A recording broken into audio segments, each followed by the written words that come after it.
Hello, അപ്പോൾ എല്ലാവർക്കും സുഖമല്ലേ? അപ്പോൾ ഞാനേ പുറത്തേക്കൊന്ന് ഇറങ്ങണം കേട്ടോ. എന്താ വെച്ചാൽ കുറച്ച് സാധനങ്ങൾ മേടിക്കാനുണ്ടായിരുന്നു. അപ്പോൾ മുടിയൊക്കെ സിമ്പിളായിട്ട് കെട്ടിയിട്ട് സിന്ദൂരമൊക്കെ വരച്ചിട്ട് പോകാൻ നിൽക്കണം കേട്ടോ. അപ്പോൾ ഏട്ടൻ്റെ കുട്ടി കഴിഞ്ഞതേ കിടന്ന് ഉറങ്ങണം കേട്ടോ. പിന്നെ പൊന്നൂസ് ഇതേ മാത്സൊക്കെ ചെയ്ത് പഠിച്ച് അവിടെ ഇങ്ങനെ കിടന്ന് മാത്സ് പഠിക്കാൻ അപ്പൂസനെ ടി വി കണ്ട് കിടക്കണം കേട്ടോ. അപ്പോൾ ഞാൻ വന്നിരിക്കുന്നത് പരാഗിലേക്കാണ് കേട്ടോ.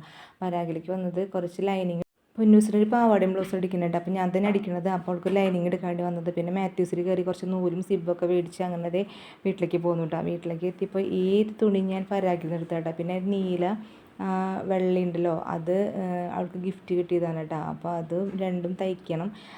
പിന്നെ ഈ മജന്ത തുണിയെ കുറച്ച് നാൾ മുന്നേ എടുത്ത് വെച്ചത്. പിന്നെ പരാഗിൽ കയറിയപ്പോൾ കുറച്ച് മഞ്ഞ തുണി ഞാൻ കണ്ടപ്പോൾ അതെനിക്ക് ഇഷ്ടപ്പെട്ട്, വിഷു അല്ലെന്ന് വെച്ചിട്ട് അതെടുത്തിട്ട് അങ്ങനെ 3 ബ്ലൗസ് അടിക്കാണ്ട് പിന്നെ ഒരു പാവാട അടിക്കാനുണ്ട്. പിന്നെ ഇതങ്ങനെ ലൈനിങ് എടുത്തത്. അപ്പോൾ ഇതൊക്കെ അവിടെ നിന്ന് മേടിച്ചു. അപ്പോൾ ഇതൊക്കെ ഇനി ഞാൻ സ്റ്റിച്ച് ചെയ്യണം കേട്ടോ. അപ്പോൾ ഇവിടേക്കുള്ള പാവാടയും ബ്ലൗസൊക്കെ ഞാൻ തന്നെ സ്റ്റിച്ച് ചെയ്യാറ്. അപ്പോൾ ഇതിങ്ങനെ അറേഞ്ച് ചെയ്ത് വെച്ചിട്ടുണ്ട്. അപ്പോൾ ഒരു പാവാടയ്ക്ക് 3 ബ്ലൗസായി ഉണ്ടല്ലോ. അത് കഴിഞ്ഞ് കുറച്ച് നേരം ഇതൊക്കെ ഇങ്ങനെ നോക്കി നിന്ന് കുറച്ച് എന്നാൽ പിന്നെ ഒരു ബ്ലൗസ് വെട്ടാമെന്ന് വിചാരിച്ചിട്ട്. അപ്പോൾ ഞാൻ ഒരു ബ്ലൗസ് എടുത്ത് ആദ്യം വെട്ടണം കേട്ടോ. അപ്പോൾ ബാക്കി രണ്ടും പിന്നെ വെട്ടാമെന്ന് വിചാരിച്ചു. അപ്പോഴും ഓർമ്മ വന്നിട്ടാ ചിക്കൻ വറുക്കാൻ വെച്ചിട്ടില്ല. അപ്പോൾ ഞാൻ ഇതിലായിട്ട് ചിക്കൻ വറുക്കുന്നത് ഒട്ടും എണ്ണയില്ലാണ്ട് വറുത്തെടുക്കാം കേട്ടോ. ഒട്ടും എണ്ണയുടെ ആവശ്യമില്ല എനിക്ക്.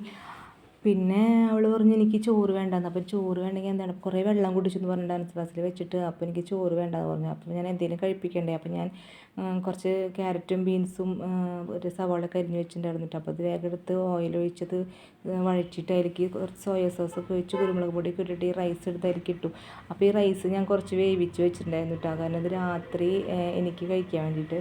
അപ്പോൾ അതെടുത്തിലേക്ക് തട്ടി വേഗം മുട്ടയൊക്കെ പൊരിച്ച് സെറ്റാക്കിയിട്ട് കുറച്ച് ചിക്കനൊക്കെ ആയിരിക്കും ഞാൻ ഉള്ളിലേക്ക് ഇട്ടിട്ടുണ്ട്. പിന്നെ ഫ്രൈഡ് റൈസ് എന്നൊന്നും നിങ്ങൾ പറയണ തന്നെ ഇത് ഒരു പ്രത്യേകതരം റൈസ് എന്നൊക്കെ പറയാം.